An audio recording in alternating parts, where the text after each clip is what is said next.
Could we get a paper packet? Yes. Thank you very much.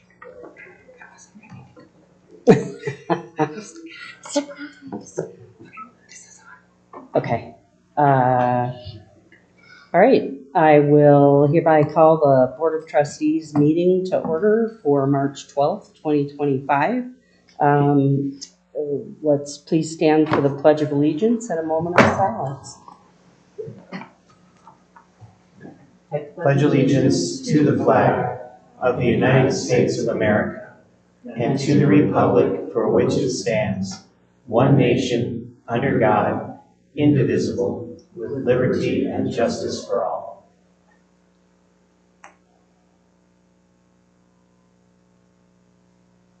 All right. Thank you.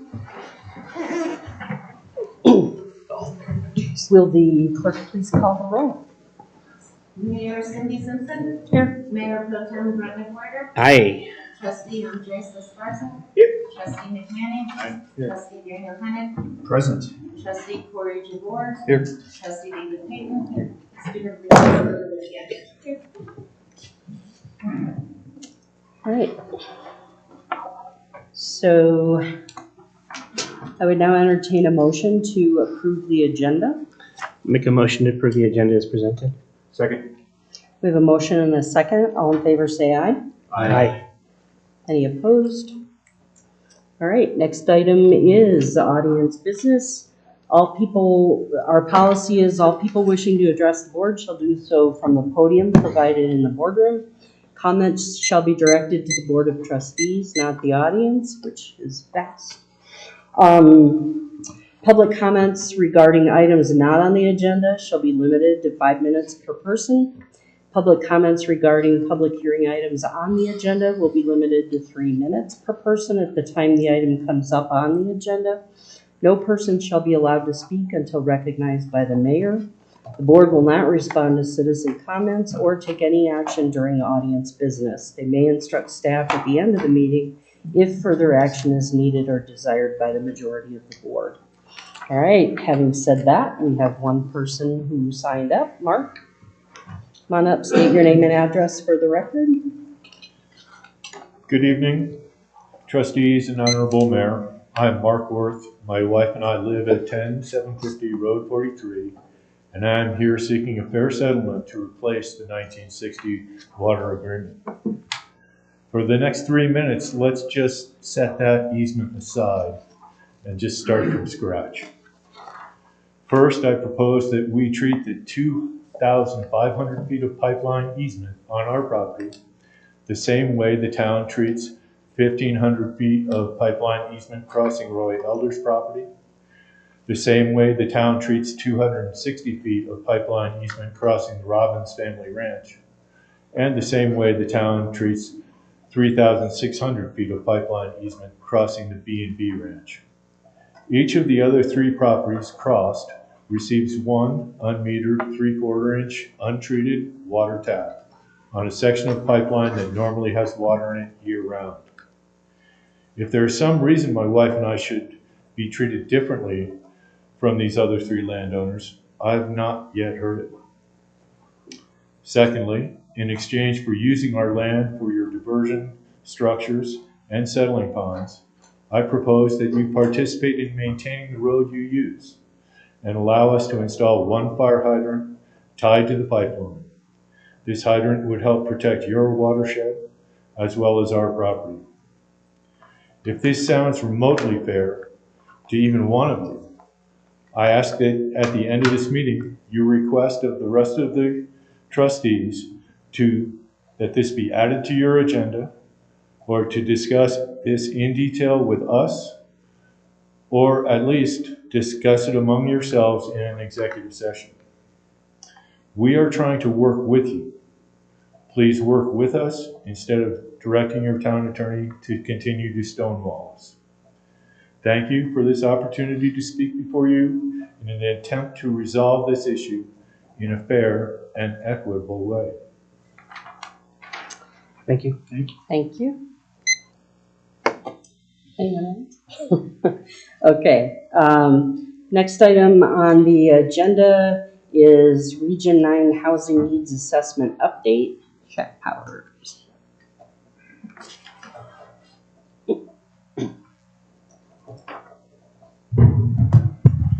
Well, good evening, board. Is this on? Yeah. Yeah. Thank you for having me here this evening. Hope everybody's doing well. Some of you will remember I came in towards the end of last year to talk. I made the rounds throughout the region talking about Senate Bill 24-174, which was passed last year.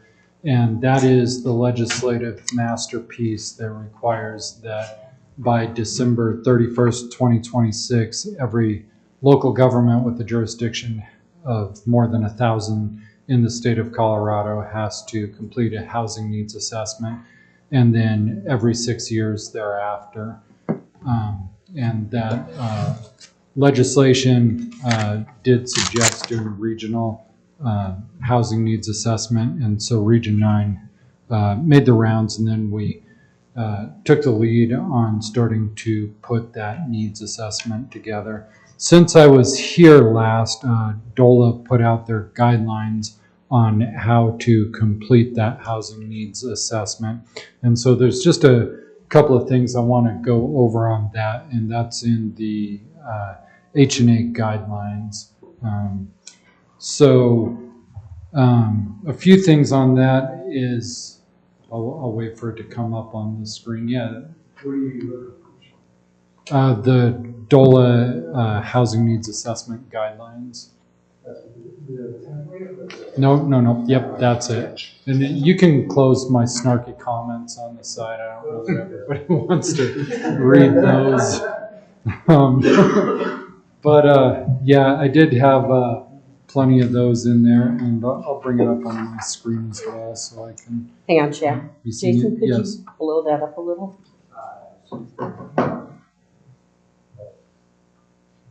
Thank you. Perfect. So if you'll go to page 14, Jason.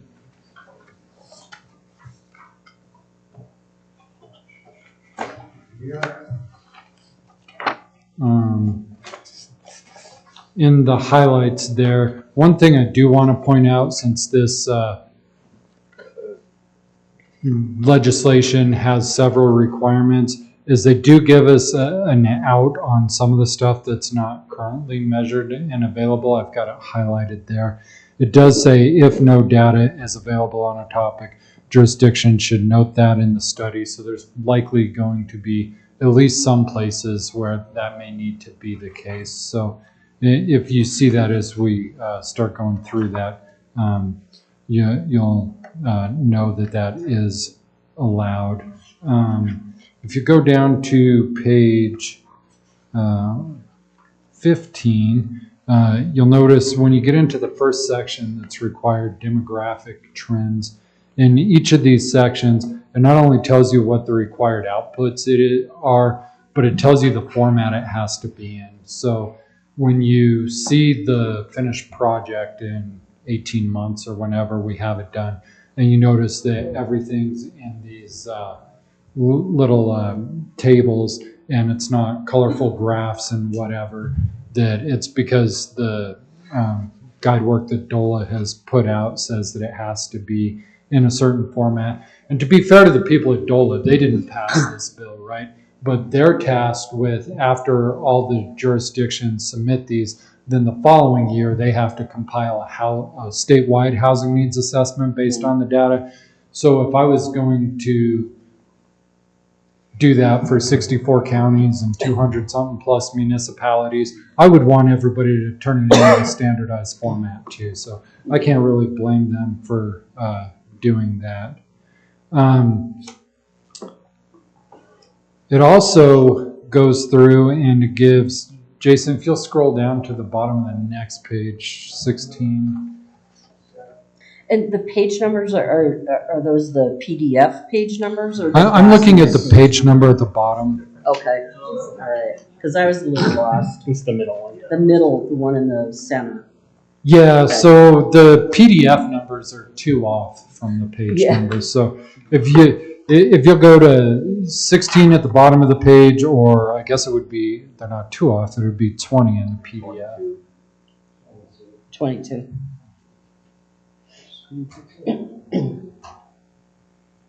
Yeah, so you see there, they not only tell you what you've got to produce, but they tell you what your sources have got to be too. So like in the yellow there, I have that highlighted in ACS. Other places they have required that we use the state demographers sites. And so this is where it's going to get interesting. Jason, if you would open the state demographers Excel sheet that I sent to you, which would be a Montezuma County housing table. Yeah, and you see I've hidden some rows and columns there, but no, that is the ACS, sorry. But that's okay, I'm going to go to that one too. You said we'll go back and forth. You see the Mancos population estimate for the American Community Survey is 3,272. So congratulations on your recent growth spurt.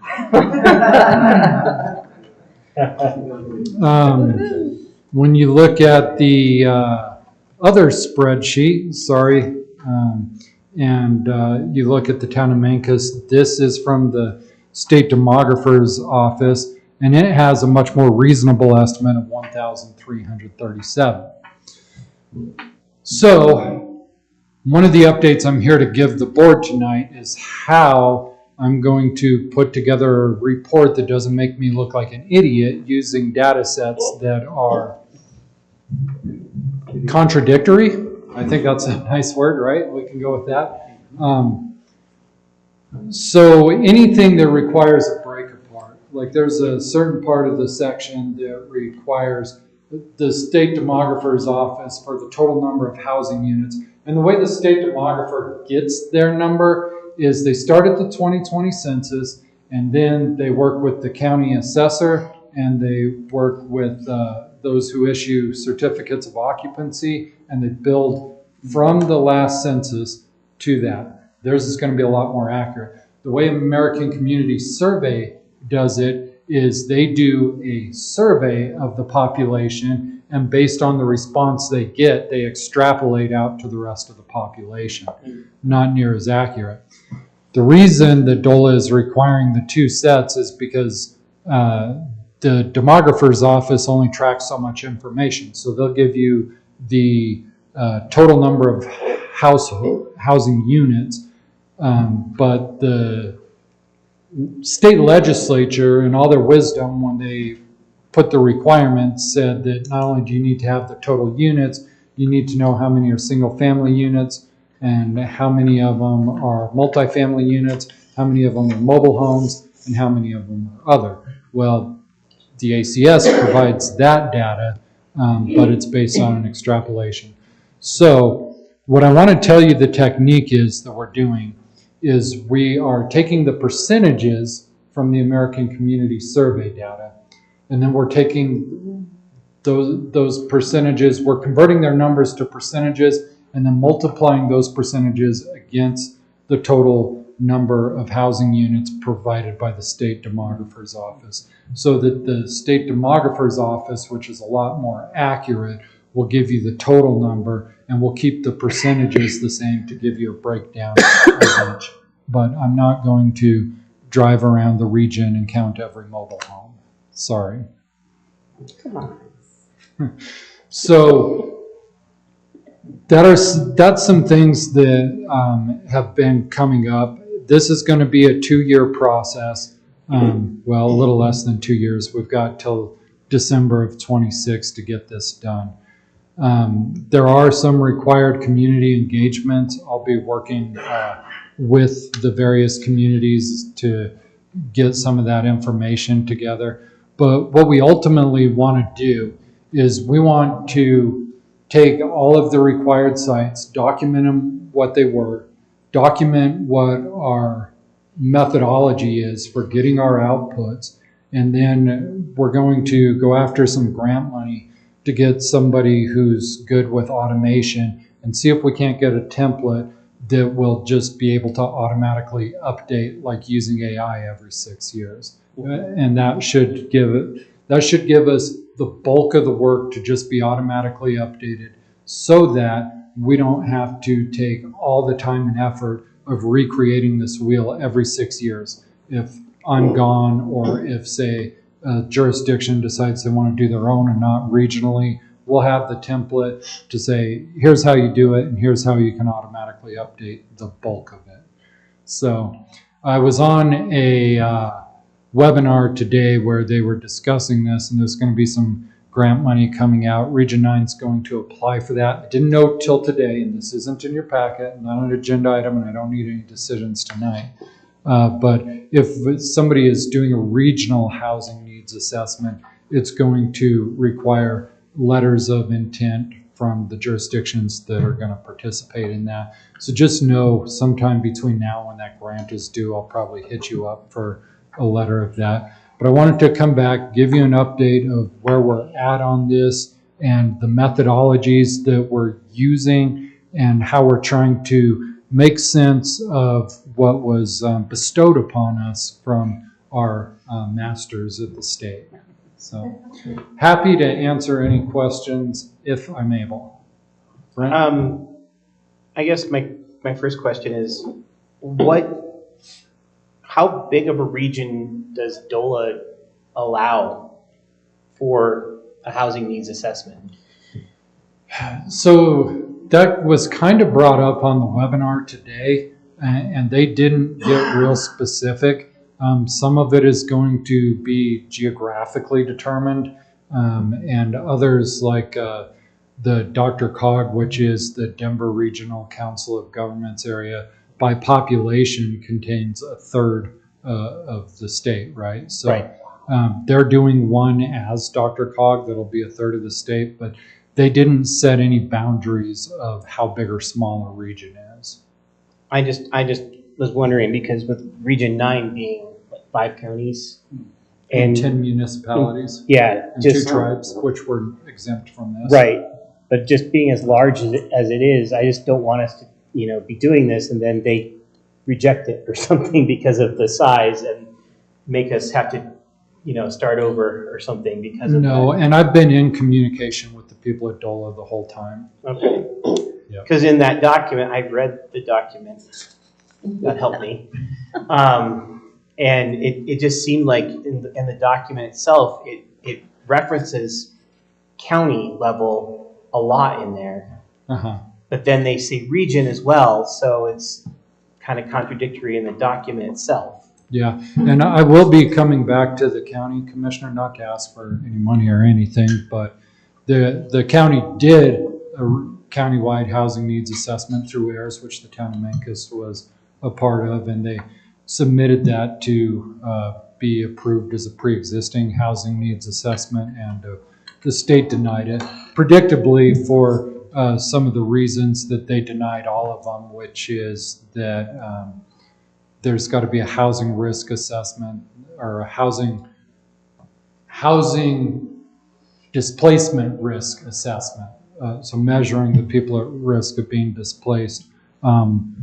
The water, and there was one other thing that most of them didn't have because nobody measures these sorts of things. So I'll be coming back around to give you another update. You get to see me twice, so. I just was wondering, because reading through it, it references county level a lot in there, and then then I'm reading it, and then I'm reading the template that's at the end of that as well, and it encompasses all of Region 9 in there, and so I was just making sure that that's something that's been addressed with DOLA already. Yeah, it has, and they're on board. Okay, So, I just wanted to make sure. yep. Any other questions, comments? Anything snarky you'd like me to pass back up to the state? Happy to be the Plenty of that, but like, why is their document 140 something pages for something that shouldn't be that long? Right. I don't know what, and why was the cover designed by AI? AI, Was the yes, whole thing very, written by AI? That was the first thing I noticed. And why was it off center? Yeah. Sorry, first thing I noticed. the Colorado symbol is one side, the title is the other side. It just Yeah. made my brain itch. Because AI, which may be the same thing actually To design running the all legislature. flows to turn the page. Just for everybody's, it's off center. It drove me crazy. Yeah, thank you. You Yeah. get it off. Yeah. It also seemed like there was a lot of repeat information. Yeah, it did. Yeah, it's very repetitive, but I'm trying to boil out what we've got to do and put it together into something somewhat useful. Well, something somewhat compliant. Yeah. You can derive your own usefulness out of it. Have fun. Yeah. Thank you, Thanks. Jack. I appreciate it. Sure thing.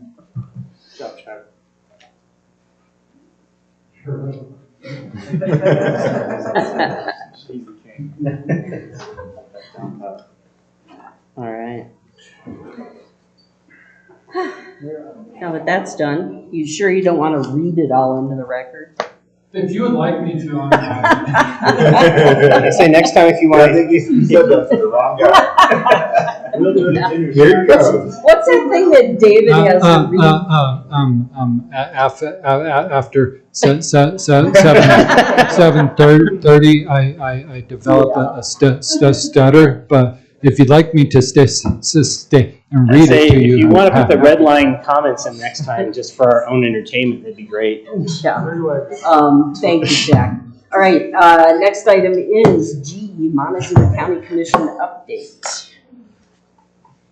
Gerald. Sounded to me like you're going to get an educated guess. Travis and Anderson and Jim Candelaria were back in Washington, D.C. for the NACO conference last week, so we didn't have a meeting. We had a meeting this week. I know a lot of you have probably heard there's a couple of big solar projects coming. There's also a big camping project that's proposed up here. I have not seen these things, so I'm getting a lot of phone calls, but I can't answer questions about them because I have not seen them, and we will not see them until they come before us. So I can't. But we get lots of questions about them. Ditto. Can I ask you a question? Someone asked me about a moratorium on solar that the county was going to put in place. We were thinking about doing that simply because we wanted to make sure we got things straight in the land use code before we got to that point. Makes sense. I'm not sure that we really have to have it because I think we do have enough powers in the land use code to make this thing. What worries me more than anything is 30 years down the road, who's going to decommission this thing? Sure. We have got to make sure that's taken care of because we do not want to strap this county with doing that at that point. And where's it going to go? I mean, we just built a new cell at the landfill, and I'll guarantee you what, when you take all the panels that are on the 1,200 acres or 1,500 acres, it's going to take up a lot. Where's it going to go? And I realize a lot of it can be recycled, but there's a lot of it that can't. And so the reason we were considering that is to just make sure we had enough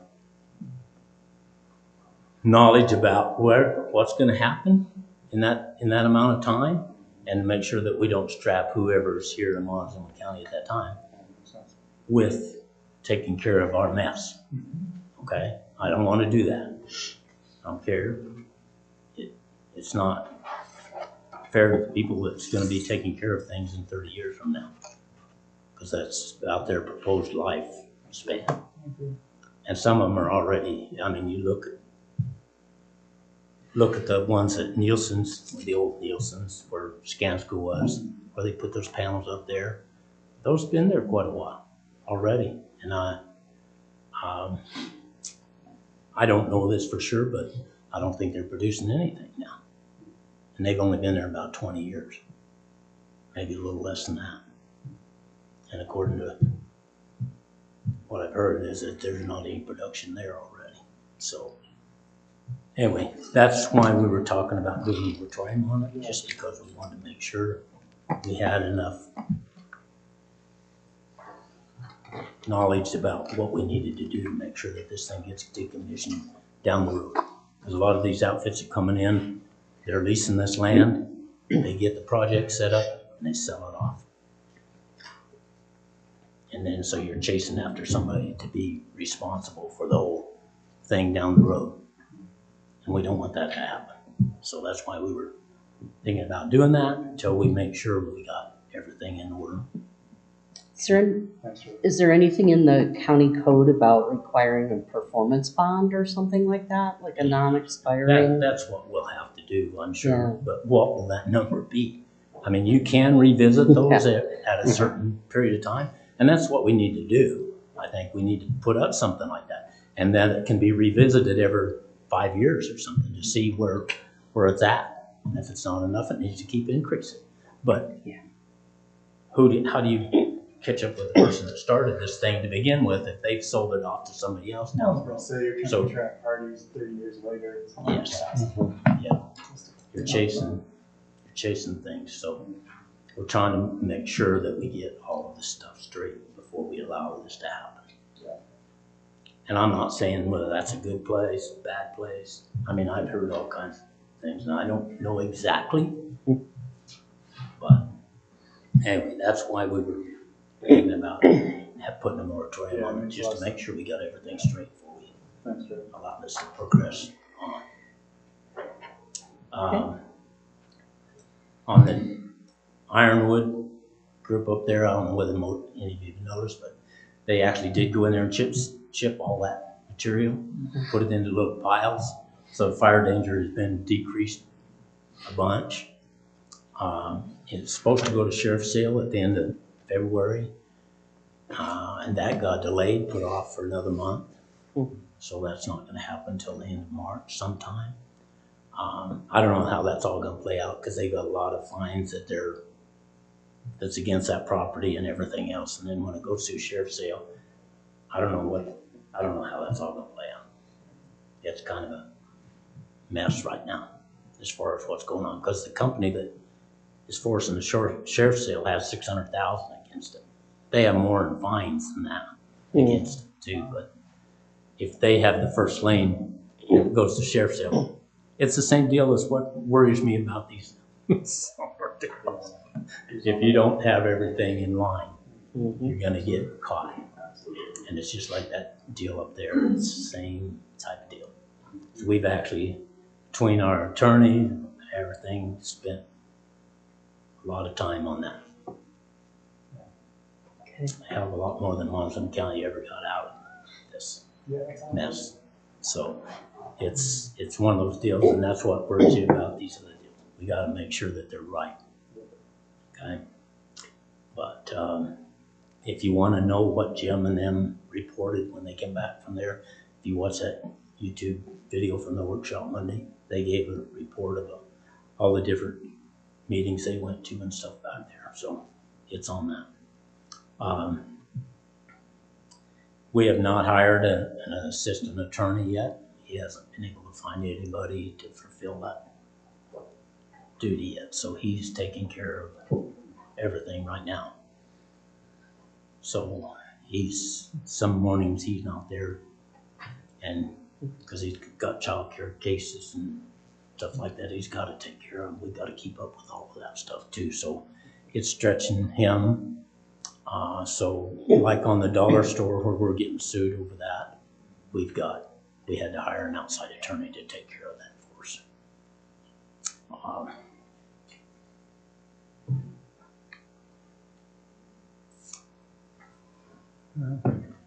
As far as water goes, there's a water seminar at Ignacio on the 28th. It's called Water Reimagined. It's basically put up through the Southwest Water Conservation District. It's a good education thing for people if you don't know much about water and water rights and that sort of thing.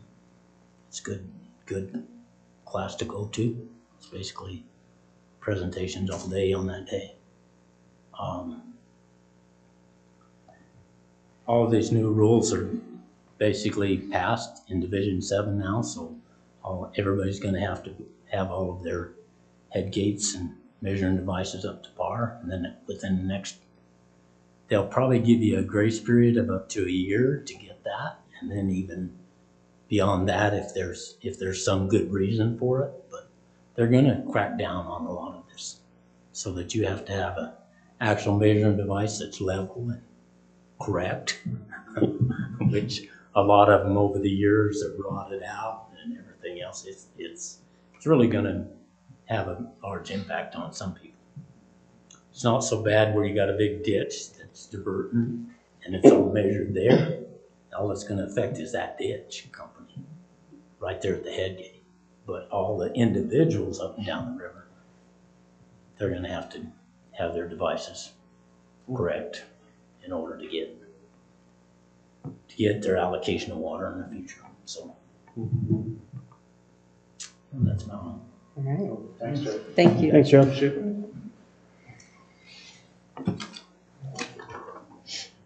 Next up, announcements. I'm gonna start, okay, Justin has two. Okay.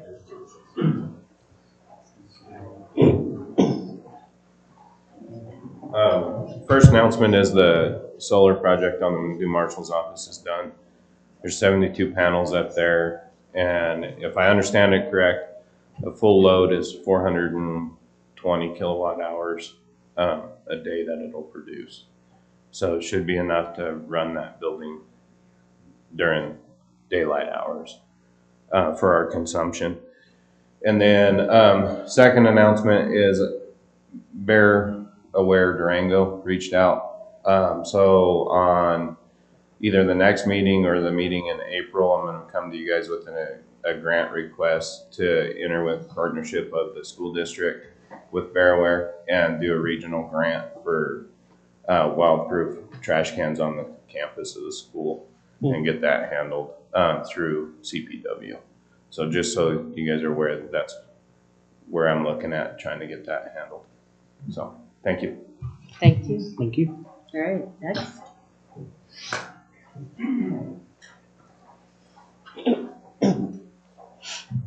Good evening.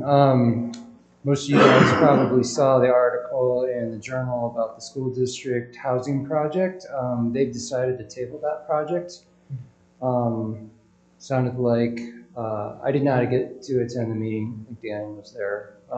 Just sounds like they're going to pick it back up after the next election cycle and see if it goes at that point. So for right now, that project is off the table. The town is no longer putting any effort into that. The other thing I wanted to let you guys know is we had a very successful event on Saturday at the community center for the agritourism summit. And just to remind you guys, like that was a partnership I had with UMountain Ute, City of Cortez, and CSU Extension, and we had 30 plus people come, which was really great. And I think the best part of that was people got to sort of network, because you could tell people there were some people that had no idea what they wanted to do, but they knew they wanted to do something. There were a lot of questions about county land use code. So, of course, I brought the code book and kind of helped people with that. But at the end of the day, that all gets directed back to Don. But it really was great. And so CHAPA provided us with a donation for the event itself, and they want us to do future events. So I'm working with Department of Ag. There's the Colorado Department of Agritourism, OEDIT. So we're going to do something in the fall again. And if the appetite remains, we'll just keep partnering around the county and see where this goes. So anyway. Thank you. Thank you. I have a couple, Jerry couldn't be here tonight, so he wanted me to let you know that we have purchased a water truck.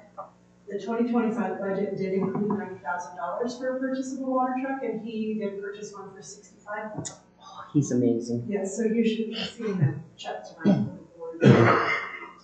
And then when the purchase is complete and we get the new truck here, then our 1977 water truck will be offered for sale of we have an asset disposal policy, so we'll start that disposal process. And waste management, with regard to Justin's barrier, waste management will be switching out all of their containers in town limits to wildlife-proof containers in the next couple of months. So we did meet with them. They're doing an amazing job, and they're just going to take care of it. Yeah, to kind of tack onto that, I use Countryside, and I just called them up and said, hey, I need a bear-proof container, and they brought it that week. Yeah, like 2 days they had them. I was like, is there a charge? I don't even think they charge me. Yeah, yeah. So for anybody who wants to know what waste management bear-proof, wildlife-proof containers look like, we have a sample. We have a trash can in the lobby. The reason we put it in the lobby is because we put it in front of town hall. We're going to put trash in it. But so you're welcome to go check that out. We will eventually be, when Mercedes has some time, she'll be posting something on Facebook just to let everyone know that they'll be seeing waste management in our town. And I wanted to let you know that staff, Kyle Reich, Terry Jennings, and Brad Eaton, our agents rep for the wastewater treatment plant, did an excellent presentation to DOLA last week. So we will hear from DOLA in the next few months as to whether or not we were funded and at how much. But they did a great job. I did have to recuse myself because, of course, I can't vote. I can't sit on the committee. I can't even hear the conversation. But what I will say is, at dinner that night, the committee members were very complimentary to the staff. So I just wanted to put that out there. They did a great job. And that was the first time that Kyle and Terry had done a DOLA presentation on behalf of the town. So they did a good job. I will be out of town from March 27th to April 9th. I am really hoping not to work. I do have a meeting, a Zoom meeting on March 31st that I will be attending, but I will send you all an email ahead of time. And again, if something comes up or if you need anything, please contact Jamie in my absence. And generally, this is the time of year that we start talking about spring retreat. So I wanted to see if we wanted to schedule a retreat for April or May, or if you wanted to just kind of pause based on some uncertainty and wait and just do one in the fall, or what you guys kind of wanted to consider. And if you want to schedule one in the spring, we can kind of put that discussion on the next agenda, and you all have time to check the calendars and that kind of thing. yeah. Are there any burning issues from staff's perspective? I don't believe so. Staff, Okay. After first quarter, we are going to be getting together and we are going to be reviewing our work plans and we are going to be reviewing the budget. We are down in revenue and we're projected to be down in revenue. And so staff's going to be kind of doing our due diligence and doing what we need to do. If something comes out of that, we'll absolutely let you know if we need a workshop or a longer discussion. But at this point, we're just working our work plans and doing our thing. Right. I would say, why don't we wait till you guys do that? Okay. And then if we need to maybe adjust priorities based off of that discussion with with the staff, maybe we can talk about doing one after that. I also wanted to ask, when is CML when are we hosting CML? May 19th, I Okay. believe. Yeah, that's right. So They maybe- did email me this week. I think I just remember we agreed to it. Yeah, and we'll make sure that we announce, once Jamie's sure that that's the date and time and location and all that other good stuff. So Jamie, let's get together at some point and talk about maybe a little presentation that we can do, because the Ignacio one was really good. So we can't let them be better than us. So we've got to come up with something, maybe some historic photos or something we can put together in like a slideshow that we can put together for the, yes. All right, once we finalize everything, we Cool. will bring that to you all. Maybe at either a workshop to see how you want to handle the entertainment portion of the evening or whatever, but we will do that. Cool. And I'd help with it. Okay, so I will bring the retreat question back to you after we do first quarter reporting.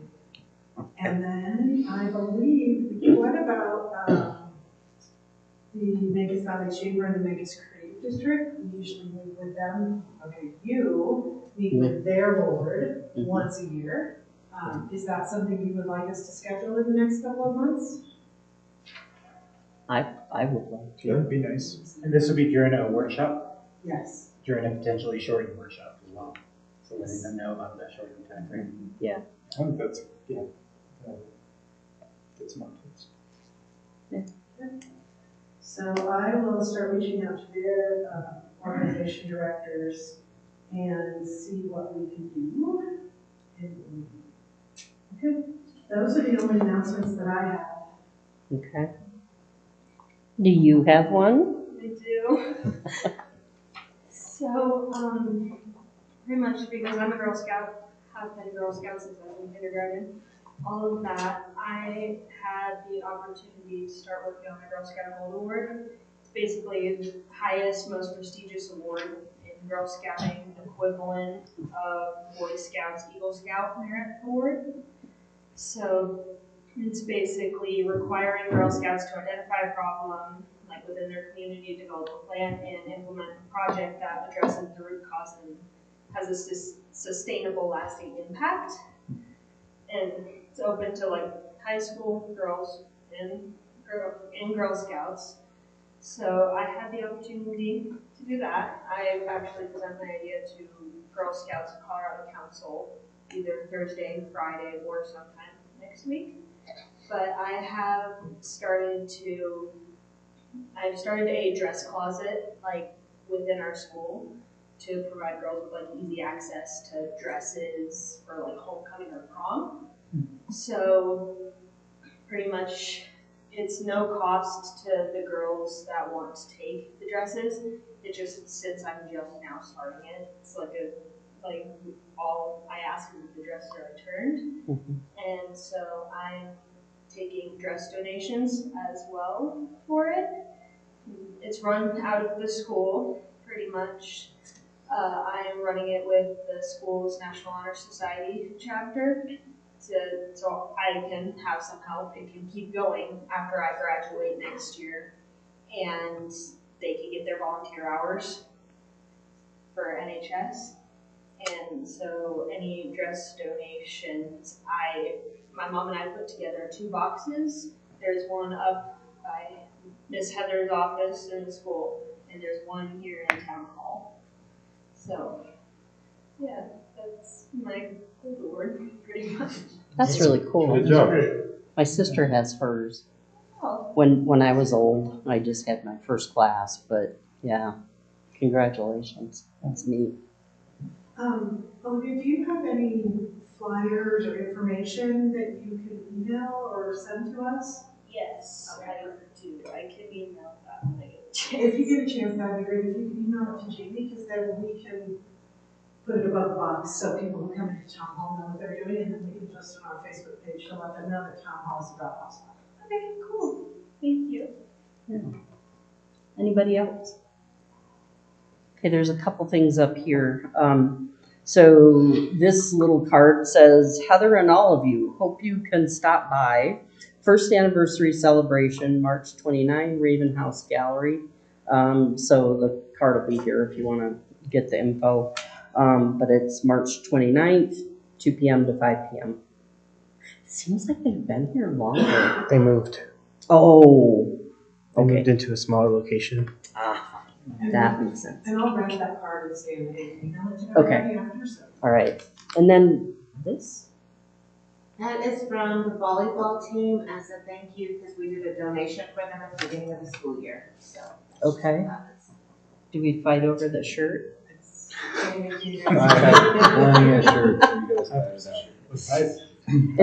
a large, so I'm out. Anybody? Nick, anybody wear a large? Someone else is good. I have enough Blue Jay stuff at home. Yeah. You want one shirt? Sure. Anyway, this is a nice little picture of the group, and it says, thank you for supporting us through our 2024 volleyball season. We couldn't have done it without your help. Minkus Lady Jays, and it's signed by all the girls and the coach, and Olivia. You should have Olivia sign the picture. Yeah. Be worth something someday. Autograph it. Yeah. All right. So, thank you all. All right. Moving along on our agenda. The next item is consent agendas, and for that we have approval of the minutes of February 26, 2025, February bills and claims, Montezuma County Planning Commission update, Memphis School District update, Memphis Creative District update, Region 9 update, and Student Liaison update. And so, does anybody on the board have a question about any of these that we need to pull one of the items off the consent? Okay. All right. Seeing none, I would ask for a motion and a second. I'll make a motion to approve the consent agenda. Second. We have a motion and several seconds. Jeannie, go ahead and pick one. All right, so that is passed, all those items. All in favor? Oh, yeah, all in favor? Aye. I just assumed. Any opposed? All right, now it's passed. All right, J, discussion and action items. First thing up is Family Dollar liquor license renewal. Yes, they are renewing, their liquor license expires April 7th. So they've submitted all their paperwork to renew. There have been no violations in the last 12 months, and the marshal's office has no objections. There was is this the one that has the stipulation? No, that's the next one. Okay, the next one, all right. So I just was already getting on that. Okay. All right, any comments?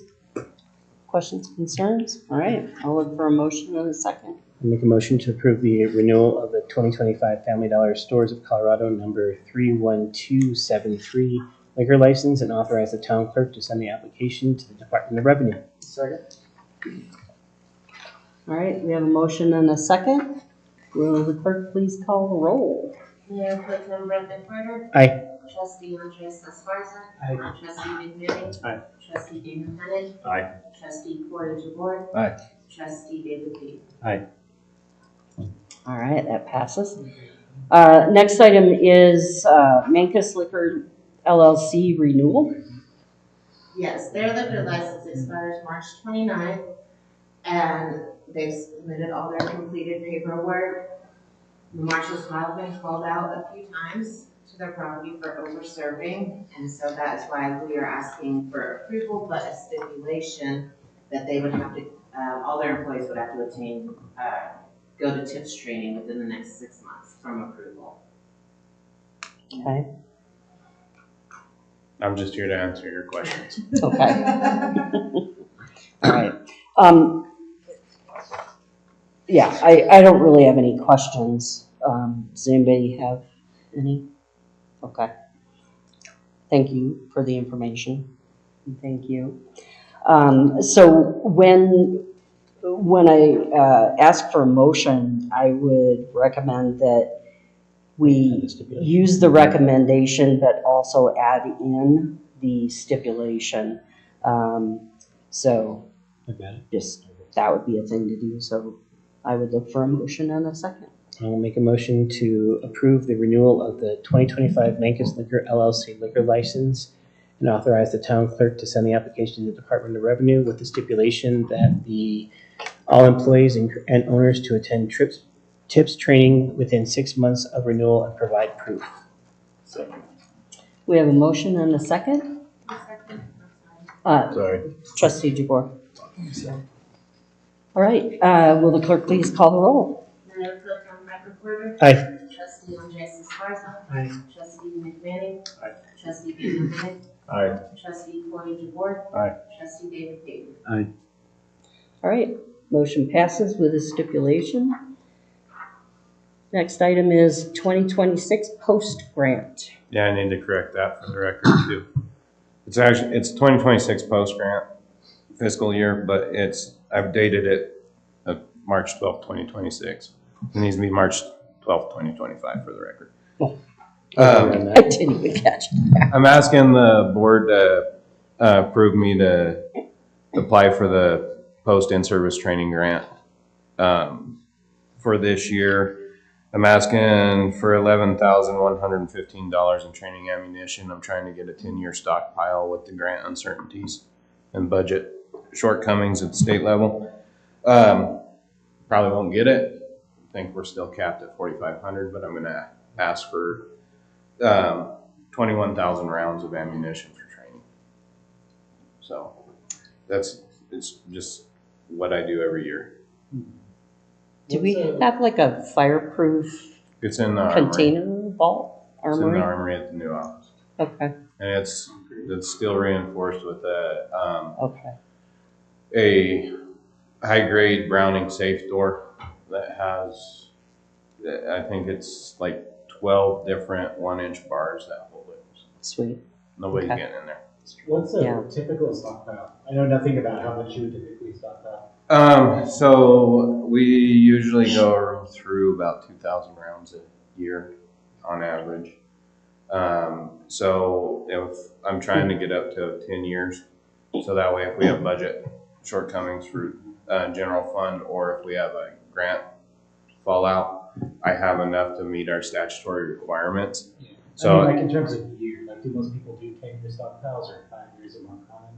it's probably up to each agency, so that one's hard to answer.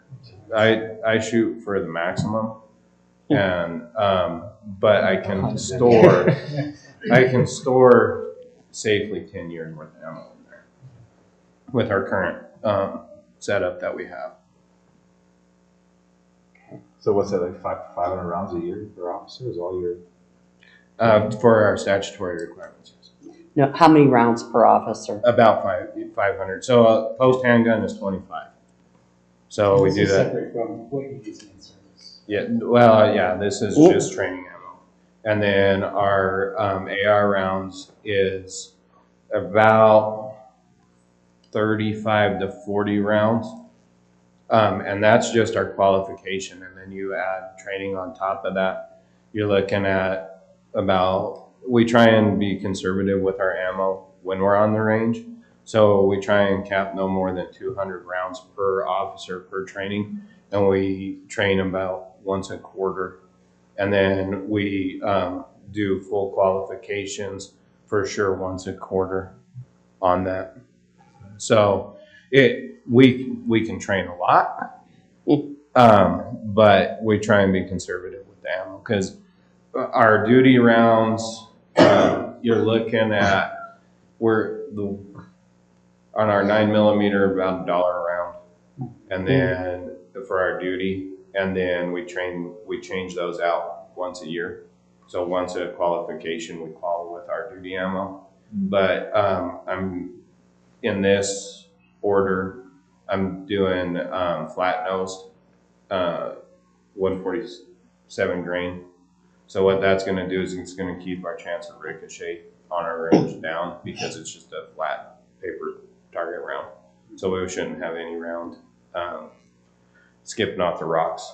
It'll go into the dirt better. But last ammo order I did was 3 years ago. And but we've been real cautious about that. But we also don't have the storage that we're going to have in the office as well. Sure. Nice. Any other questions? Okay. Anything else you want to say? Okay. Thank you. All right. Thank you, Justin. All right. I would look for a motion and a second. I'll make a motion to, where is it?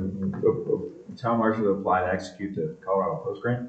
Second. I was looking for, just to read it, it wasn't there for me. Yeah. All right, we have a motion and a second. Who was the second? I was. Okay. Oh, two of them. Okay. I like the enthusiasm. All right, will the clerk please call the roll? Mayor Pro Tem Joe McWhirter. Aye. Trustee Andres Esparza. Aye. Trustee Manning. Aye. Trustee Daniel Henning. Aye.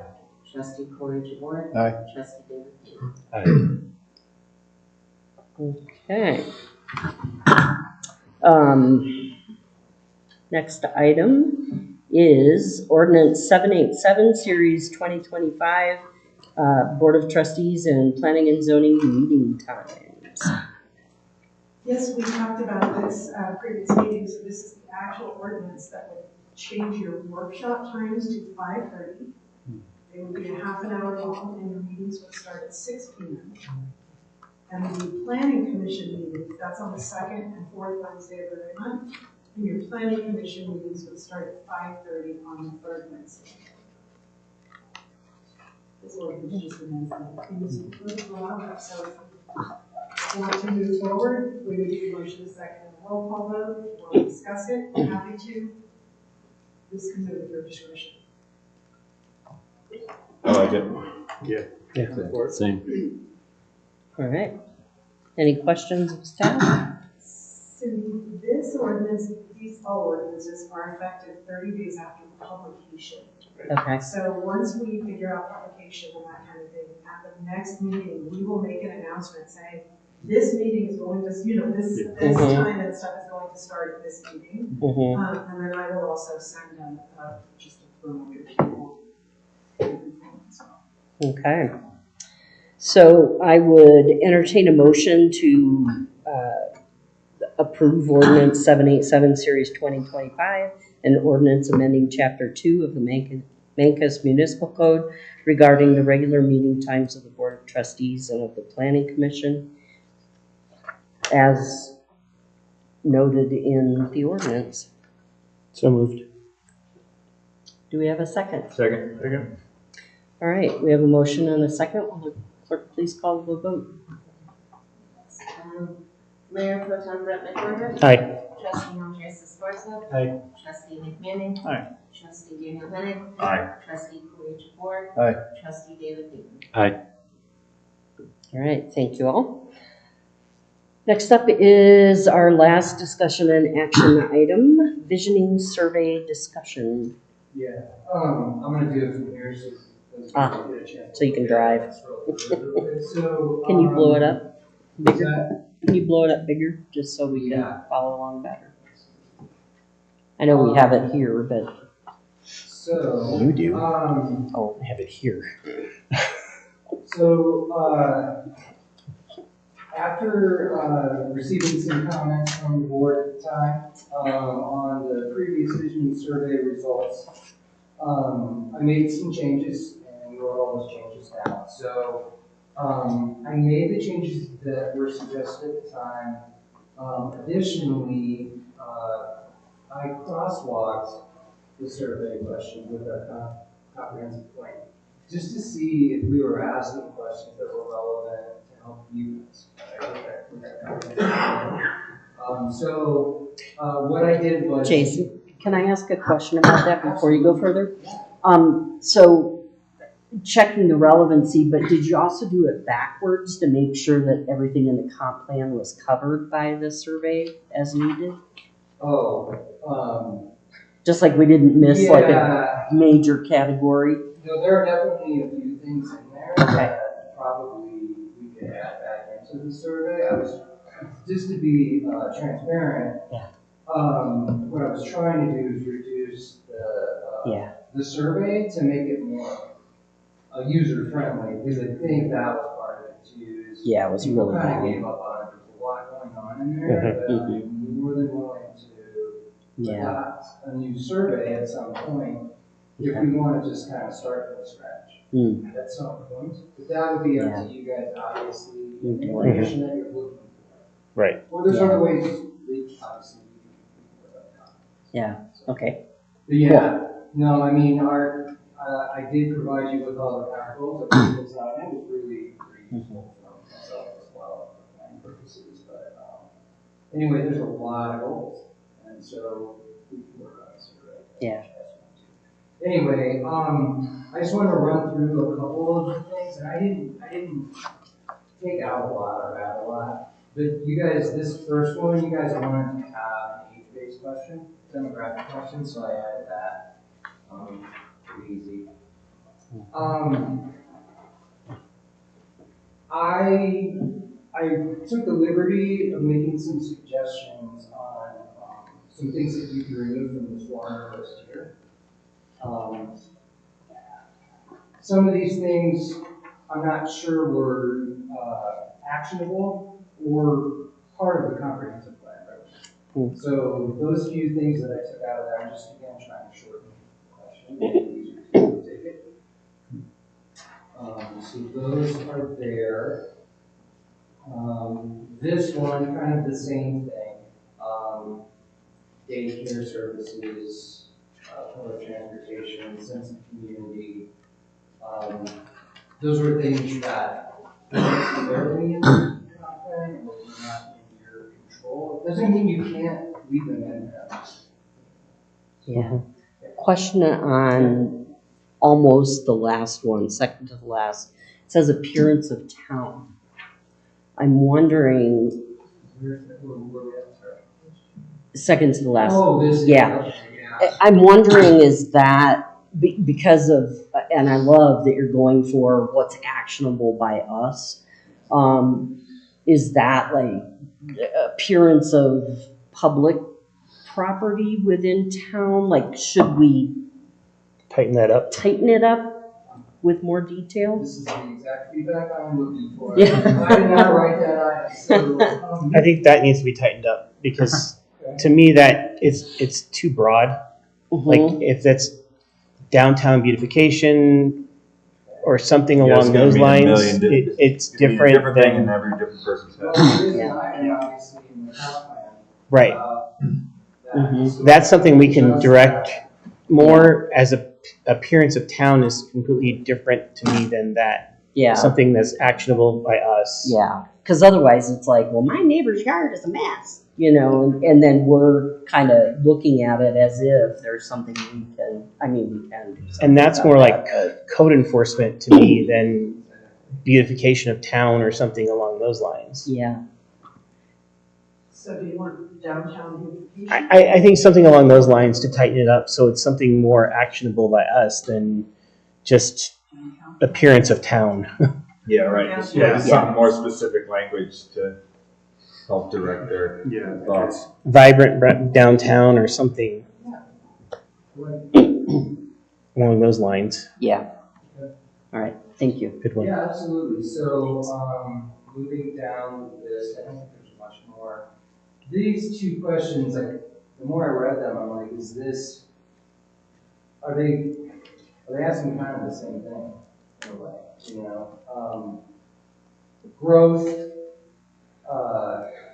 and then population limit. So my suggestion was maybe just ask one of them. Yeah. Or if it's not actionable, is there a policy that helps you guys? I just don't, I don't know how anybody has a real great perspective on, a number of what that population should be. Like, oh, it should be double or triple. I think that's just, I don't know if that really gives us any useful information. Yeah. The only thing, and this is a stretch, that I thought of was along the lines of what should we be focusing on? But we hit that in the, other questions with the radio buttons. So I would just get rid of them. Yeah. I mean, I think it's such a charged question anyway. It's a self-fulfilling prophecy on that number 12 right there, because most of the people that are already living here that are permanent residents are mostly going to pick the current population. They're not going to say, oh, I want to double the population or triple the population here. They're just not going to pick that. So, or they're not going to pick no limit either. Mm-hmm. Like we were having this discussion earlier about the not in my backyard thing with regards to the under canvas over here coming in possibly. Most people that are living here aren't necessarily looking at like the bigger picture of They're not what's the 10 to 20 year vision of this area and what's the development looking like. They're looking at the right here, right now, it's a reactionary thing of like, well, I don't want double the population here. I like this small town. Yeah. So it's going to be, majority of your answers are going to be 95%. We're going to get that same 95% answering the one current population, and it's not going to help us. Yeah, right. They're just gonna, yeah, just a It's going to be the same distorted view, yeah. 95% of the population is going to say that. So I don't think those are helpful to us at all. I think 15 is much more beneficial because that's going to kind of give us a clue on growth ideas Yeah, by people. right, specifics. Because if we get, Yes. 89% of people want apartment buildings, well, then we know, okay, we want more people. Yeah, and I would even piggyback on that to maybe allow for comments. I would like to have an option where people can give ideas to that part, just so that we have something to read through on that question, because Sure. it would be nice to kind of see what people think on that one. Sounds good. Okay. See, this one, Yeah. this is everything. We Yeah. from numerous sources, so it's never gonna match what the actual data we can use. Well, it's going to be skewed no matter what, because we're not going to get a full representation of the population on our small little visioning survey. I think like census data and stuff like Yeah. that is going to be way more beneficial. 17, so, what is this actionable? It might be, but we do have data that we can collect from other sources around migration patterns and things like that. It's in a couple of Again, it's not in the really last few years. that actionable for us, though.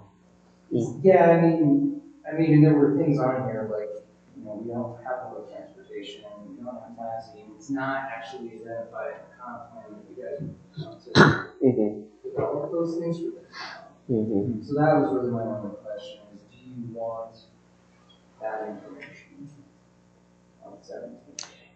I don't think so. I think there's not much we could do with whatever that information shows. So Yeah. there's not really any use for Yeah. what we're trying to do with that.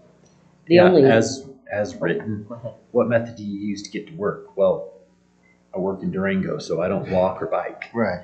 Yeah. I'm curious, just from my own end, like if we can reframe the question for how do you get around Minkus?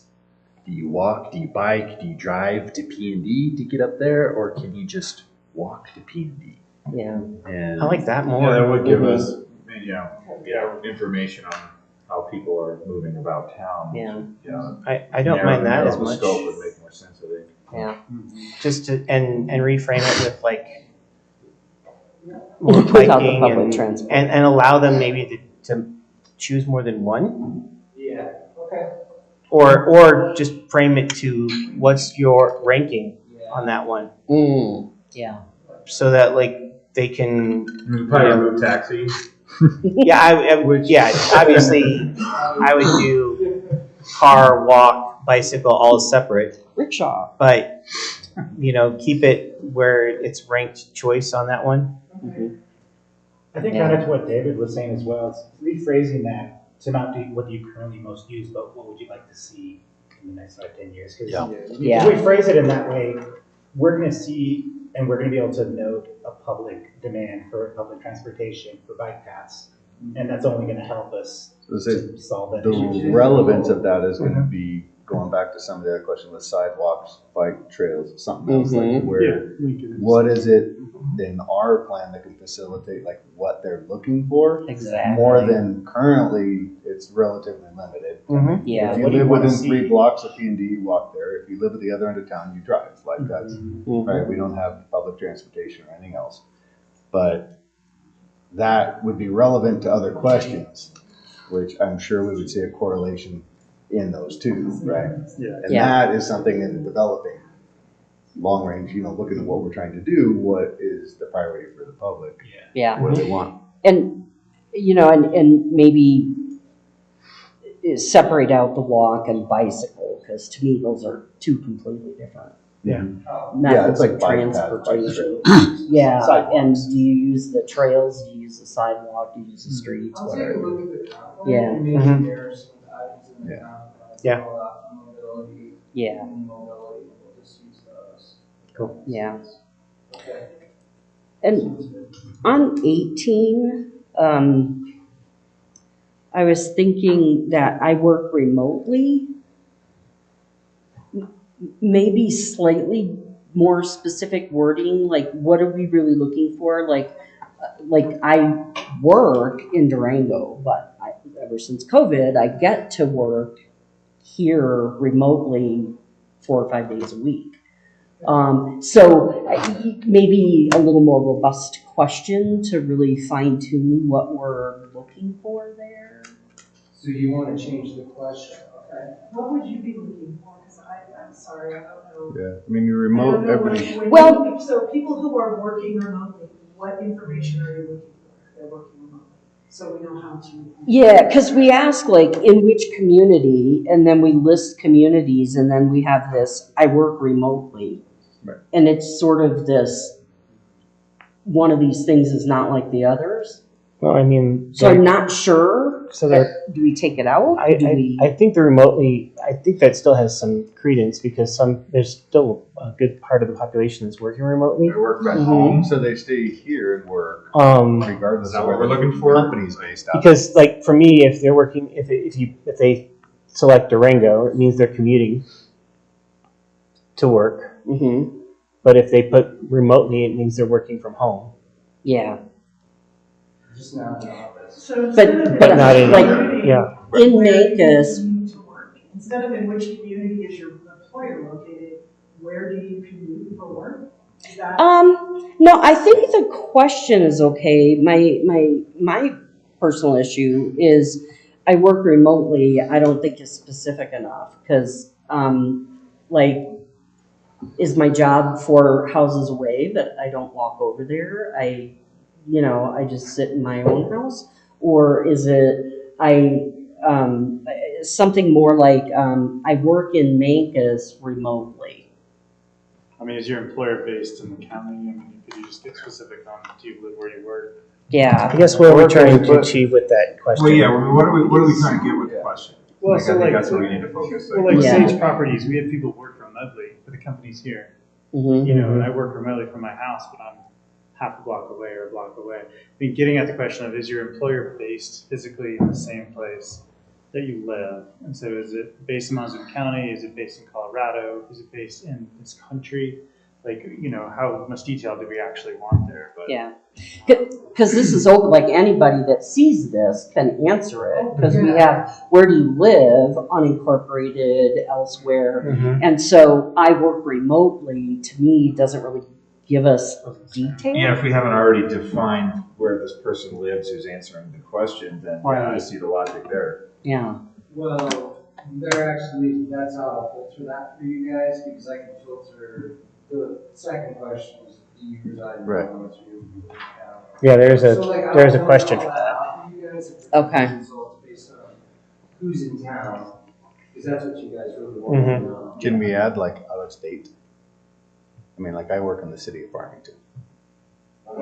So, Yeah. like, I mean, I don't commute to any of those places. Other, Right, yeah. like, do you work in the state of Colorado, or is your employer based out? I would put an other, just so that people can. Yeah, well, I'm just from these, like. Other with a field From these that they 6 can type options, in I where. don't have one. I would do that. For me, that's what I'm saying, so it's like Like, other or. Do you commute to work? I would do an other. And then the drop down is how far do you commute? Like you can have people by yours. It's not currently employed. Correct, I wish. Give me 7 years, I won't be employed. Yeah, because I would do other.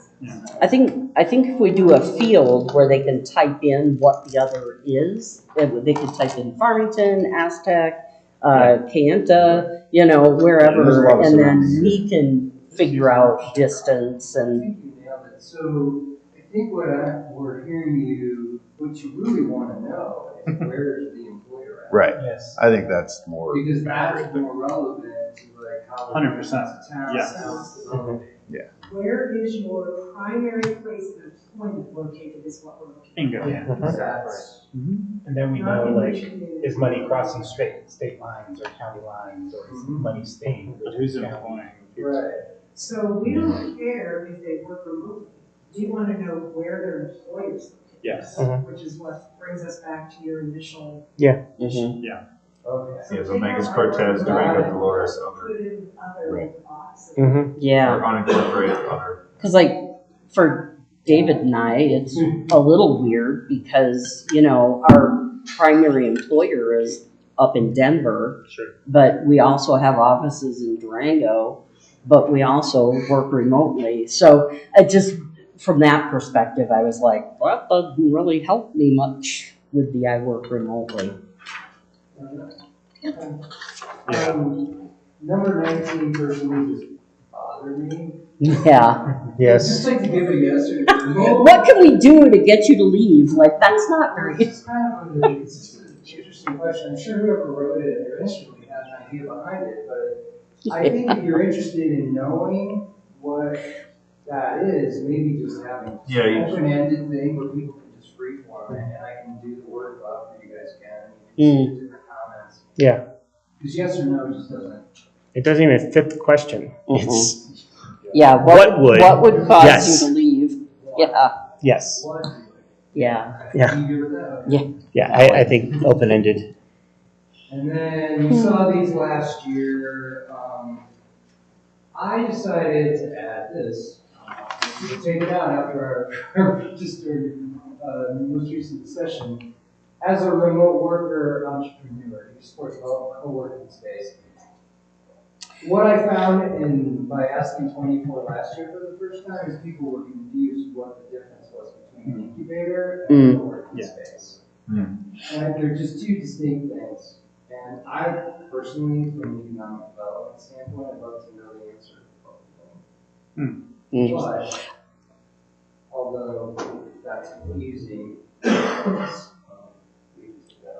Let me ask you, because I think they're totally valid, because it's stuff that we've talked about doing, like do we set up an office for people? Yeah. Do we just have open office hours? You know, I mean, it's things that we're talking about doing. So I think it's valid, but I'm wondering, do we care if they're a business owner or entrepreneur? If we do, and we want to know if they would use it, that's a little bit different. I think the incubator and the accelerator, those things are important. You're probably right in terms of co-working. Get rid of the entrepreneur as a remote worker and just be like, do you want to co-work this space? Yeah, as a remote office worker. Yeah. Yeah, because like if I couldn't afford internet on my own, a co-working space would be great because I could stay in Mancos, but I would have like fiber instead of, you know, whatever. How difficult would it be, or would it be too convoluted to shortly define those two, if that's what you're trying to find in that question, if you think there's a confusion between what those two things are? Yeah, a little detail. Like, you know, development, incubator, like, for example, you know, like this, and then the next one, like, for example, you know. Or like just a little, like, paragraph above it, like the difference what an incubator space is. Right. Just because I couldn't tell you necessarily as a business owner the hell it is. Yeah. Yeah. Well, and you could even put like, do you support the following? And then you'd have a yes and a no incubator, and then in parentheses a very brief, you know, like this is what we're talking about. That's kind of like where. And then B, you know, the accelerator. I like it. And you could even do C, co-working. You know, just combine those. Yeah, that's true. And then I guess figure out, because this is a good one for you, figure out if it's, do you support like the idea or will you use it? You know? That's good. Yeah. So, I mean, I wholeheartedly support them. I'm not going to use them. That sounds like a great idea, but I wouldn't pay for that. Yeah. But I'm not leaving my house to go there. Right. So I think about what you really want. Yeah. So Jason, so think about what you really want to know. Like, can I increase foot traffic to these things? Or is it just, Because I mean, it might not be helpful if 80% support it, but 5% say they actually use it. Because you can build it, but they may not come. Exactly. Especially if you're going to pass this on to maybe a entrepreneur that wants to develop one here in the future. They're gonna want one too. You know, that might not be helpful. Yeah. If you build it, they will come. Good feedback. Maybe. Is there anything else that you guys can think of? The eliminator, do you have anything else you want to add? That you have curiosity about? Okay, you know me and typos. So in number 3, it just says check all the apply, and it should be that. And that was the only one I noticed, so yay! Yay team.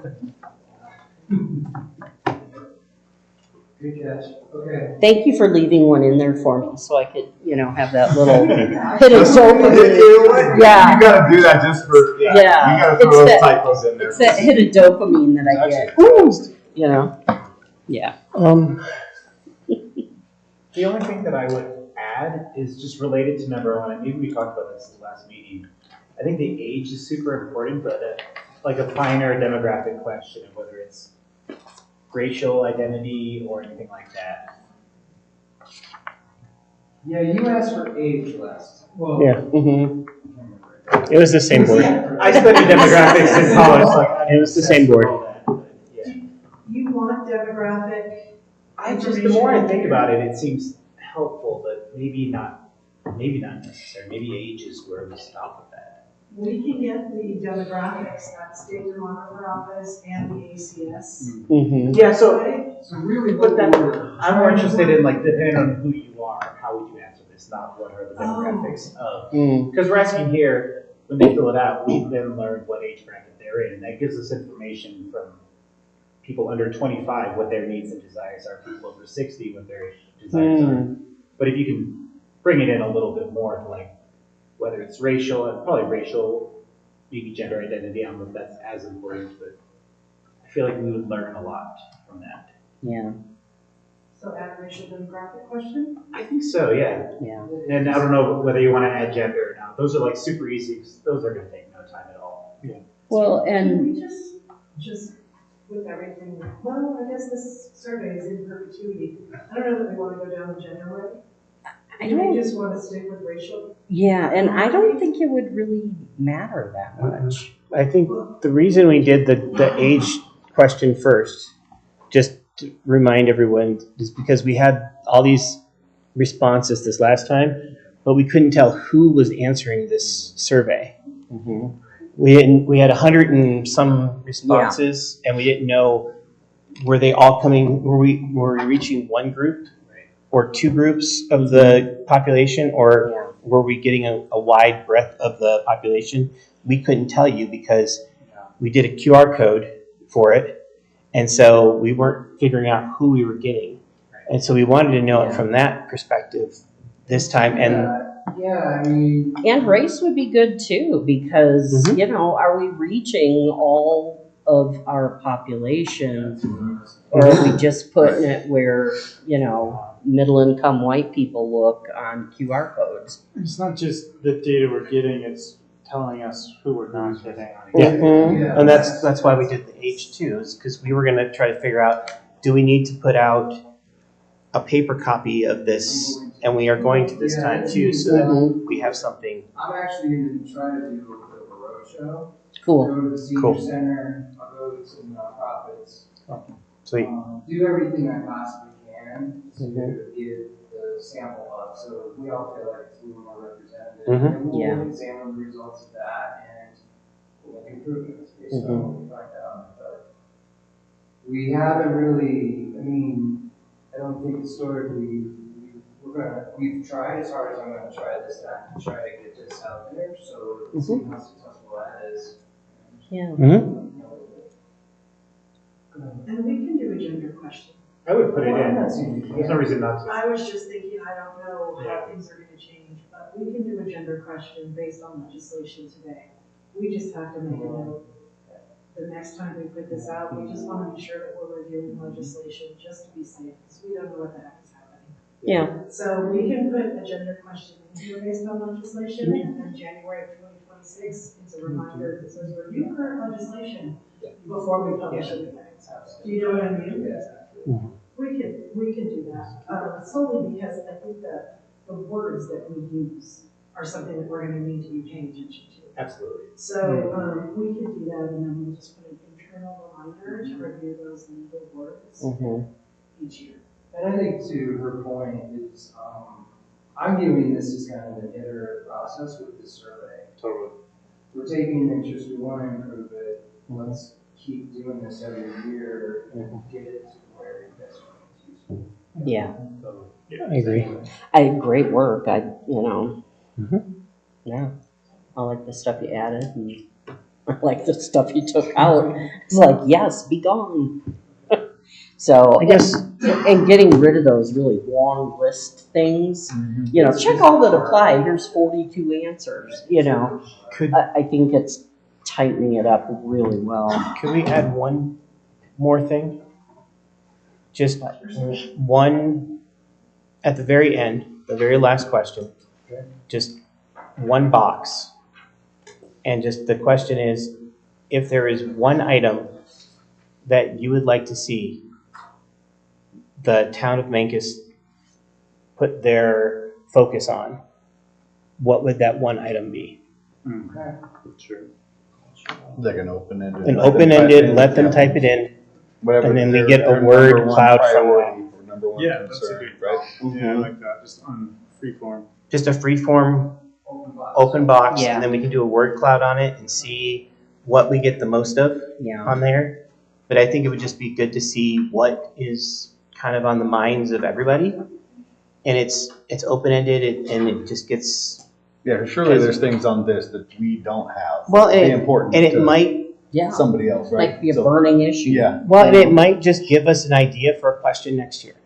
It might just be the thing that we're not focusing on that we can look at for next year's visioning survey as well. Well, and I like it because with it open-ended like that, we don't have to worry about trying to keep up. Like who knew pickleball would take off like it did? Like we wouldn't have had that in a survey, but yet if it's an open field. But 2 years ago, and you'd have had a bunch of 50 people, we want pickleball courts. Right, and 80% of the respondents want pickleball, Then we would all look up pickleball and figure I out like what it that. is. And then, And but just put it at the very end and Just be like the the last video. question to kind of. Yeah. Yeah. What did we miss in the survey? Yeah, what It's aren't we just kind of asking? a nice way to bookend it. I like that. Cool. Thank you. Any other comments, questions, concerns, edits? Okey doke. Thank you. Yeah. All right.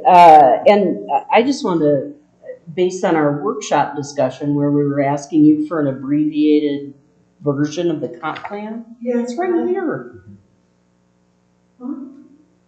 Hey, we're not recreating the wheel on any of this. No, but I mean, like, I'm not because. recreating the wheel on any of this. Right, Just so you know. because we were asking you for like a white paper, a summary that was about, 10, 20 pages. And She knew she had it, she was just, Yeah. she was just keeping it in her back. Very well. Yeah, so, so it's just kind of, Extracting some pages from the PDF. yeah, right on.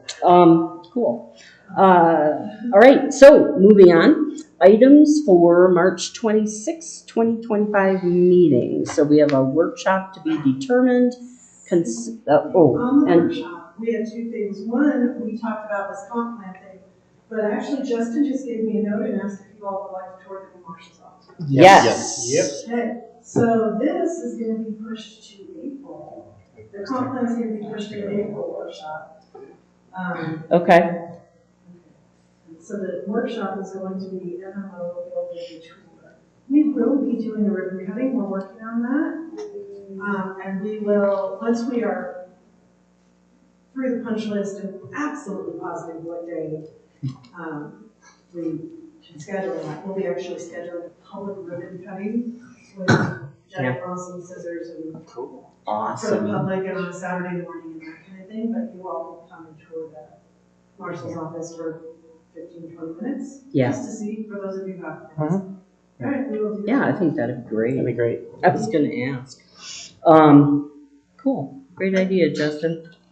All right, and then our consent agenda will have March 12th, 2025, minutes, Mancus Planning and Zoning That's update, canceled. which the meeting's canceled, so not that. And then Mancus Valley Chamber update. Past Mesa Verde discussions, long day. Is there an update? I have some questions. I'm sure As we do all I. do. Okay, so we won't get into it now, but we will discuss then. And then obviously anything else that comes up along the I way. wrote tentatively down a Region 9 Housing Needs Assessment Grant Letter of Interest, so I don't know what their grant deadline is, but Yeah. what I'm gonna do is I'm gonna put that on there, and I'm gonna leave it on there to remind us that it's coming until he has a grant deadline. Then you'll see the letter of interest for your review. Okay. Anything, Anything else that we need to add on? So quiet. Okay. All right, then I would look for a motion to adjourn. So this meeting is adjourned at 8:28.